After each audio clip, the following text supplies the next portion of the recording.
Kanu du tak ti Vanṭhuami kumsang ka zakwa somli pali September ni somni panga khan Christian Hospital serkona alo pianga apa ding sailawat law ni in anu thansiami chongthu ani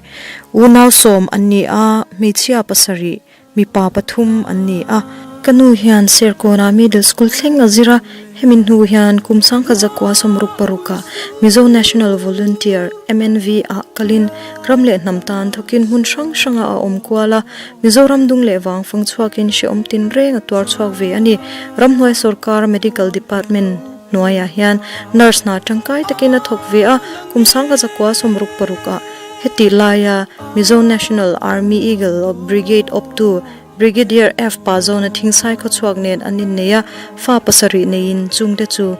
F ngai zwali le F lalchan pui thingsai F zo than moi le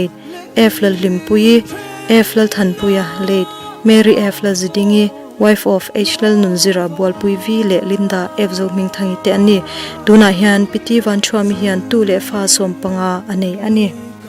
kumsang ka zakwa somsari atangin venglai lungleya hian omchanin athei angtok tok in khotlang le kaushana te a in hmangve a TKP member masaber te zingami ani nge BKHP a bufai thambial te nein phur takin rongbol na alhen chuak ve thina pathian foka zai le lam hi nuam ati ema biakin athlen thei chok chuan inkhom le Sunday school athul ngai lo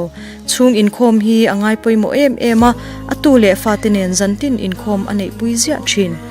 Mihlim theimi takle mi biang biak thiam tak ani a testimony tam tak atang tele alusud na tangte ama natna ang cancer natna veitu te hi aloti ti puichin a tam takin dam na te anchang ve ani rolban lo tele chan hai te po hian an ngai na ema anril tram hlawin eitur ape a anlan moi theinan abol fai in thomno fai ten alo thlak fo thin ani Bible chiale tongtai hi nuam timi ani a kumsang ni sompasari September thla khan Bible Society of India Aizol auxiliary chuan Bible chiar chuak certificate ahlan ani kumsang ni pathum vela tangkhan tuna athi puinat na hian atlak buak tan to a Dr. Ten Velor lampan turin anrona mase pathiana kadam to a kal angai loti in thei angtokin mani in enkolin in lama chel takin a oma hun engamo chung chu ana pozia omin boipui ngai em lovin a omta a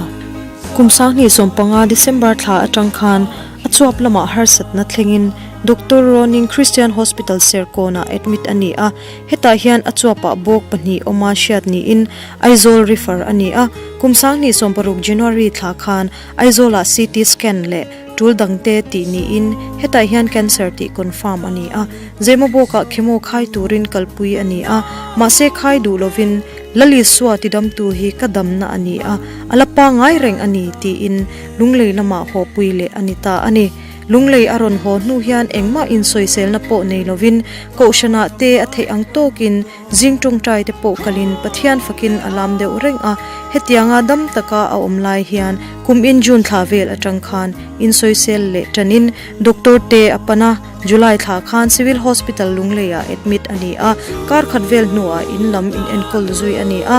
hemit nu hian August ni sangni sompasari atang khan civil hospital lungleya admit le ani a ninga vel a omnu in lama kanin enkol chun zom le ta a September ni sompakhat atang khan apangkhing zeng stroke in atlak buak zuya kwa le kai nga hiala a om awangin September ni sompasari a damdo ina kanlut le tangenge ani ma ason thei tak lo awangin in lama buk kanin enkol chun zom le ta zoka hetiang hian hospital hi kanlut chuak ta de rengmai ani mase adamdo in omchung zong hian pathian tharao ompuina le chenchil na adong na sa ema anati mel le phunnoy na reng engma ama ne na chengin kan shengai lo pathian asia ani mai lova pathian mishiat ani miawang ani a in nga na changthlan kolosa bungthum changthum in thito a innun na chu pathiana chuan Krista ne na thurukin a omsi a he Bible chang manghian atule fa tele thenrual local apyang te alo shila athla amwan zia thu alo shil chin ani October ni somni bathum atang chuan adin hun thalo chozelin thenom khove min mangai tu te po in mi anmen pui tlawa atuk November ni khat sang ni som pasari jinglamdar serle min somthum pariat khan hun bi an chiar to lo na hmuna chatuan alal berta na chuai lo vul reng to turin aleizin kongra bi to per chu arapta kumin athi chamvoi khatna halo thlen hian mun sang sanga kan chung te le thenrol thate achian te po in mani om hun thewa chatuan rama min kalsan ni hi min lo man puya min lo shiat pui the ina hatan he video hi min lo thlir pui turin atule fa te hian kan ngen chu wani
Thì sen ra đã nè na